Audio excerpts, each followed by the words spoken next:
Extremism seemingly on the rise globally, Africa is no different. And wildcat mining in the west of the continent could be providing jihadists with both cash and convicts. Plus, agriculture and crops are keeping Kenya's ex-convicts out of trouble. Details on the literal growth of skills a bit later. And later on, Egypt's not the only African country that's home to pyramids, and now these very old structures are still attracting new tourists. We've got all these, plus more news and views from across the African continent coming up over the next 30 minutes. So Jumbo, Sawubona, and welcome. I am Dumelo Motutwane, and this is #Africa.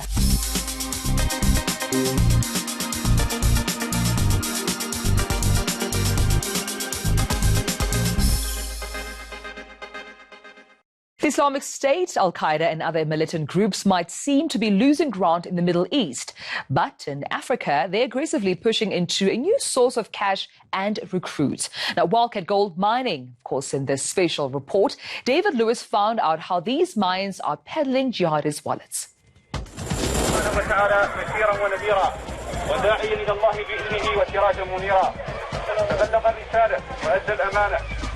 This is the sound of militant Islamists spreading their message in Burkina Faso. There's several languages being spoken. We believe it was recorded on a bystander's cell phone.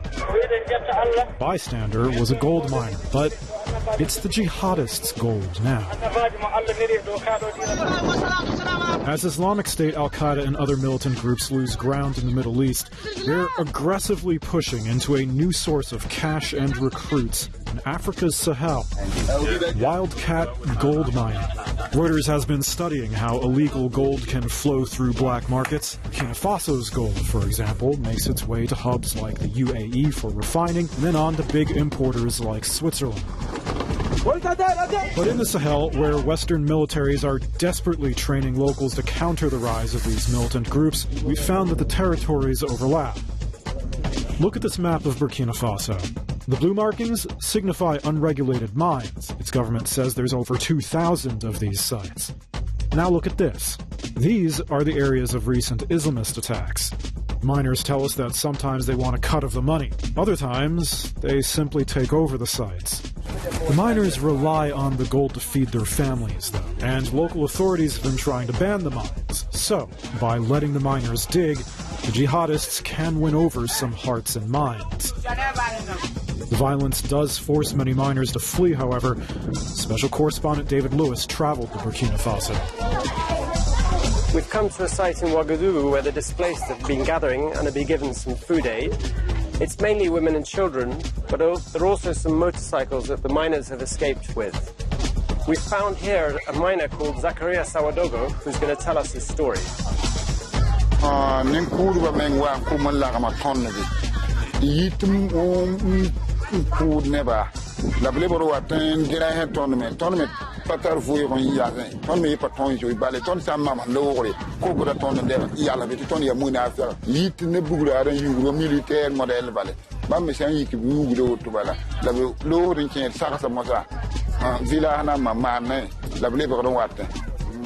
The sums involved here are huge. The Sahel region's unregulated gold trade is estimated to be worth $2 billion. The threat also isn't limited to the wildcat miners. Just recently, scores were killed or wounded in an attack on an industrial mining outfit owned by a Canadian company. And last year, French forces scrambled fighter jets to protect another site owned by an Indian mining company.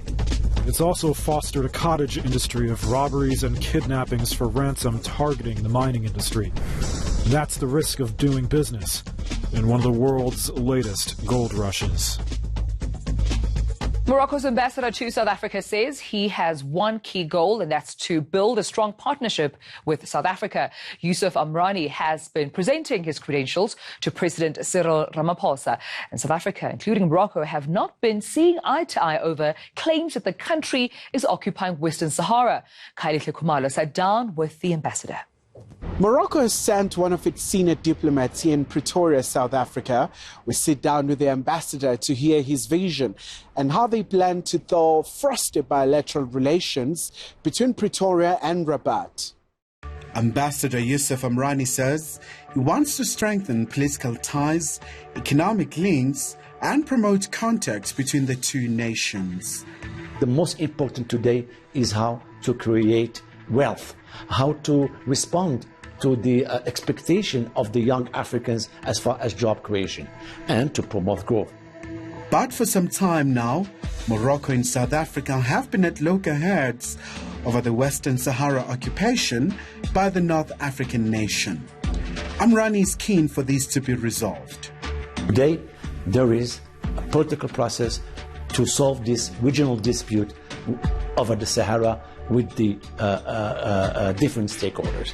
So today, what is on stake is that the last resolution of the Security Council has encouraged the political process.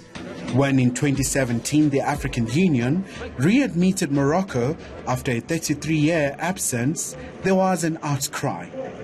But the ambassador says they are loyal to the continent. Morocco never left Africa.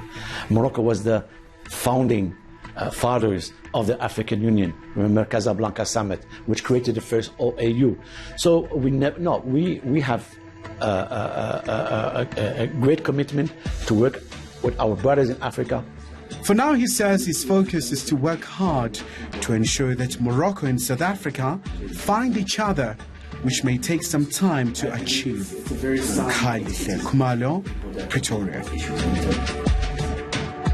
After the break, we take you to East Africa, where Rwanda's making strides for sanitation and Uganda's infrastructure is getting an overhaul. Do stay with us.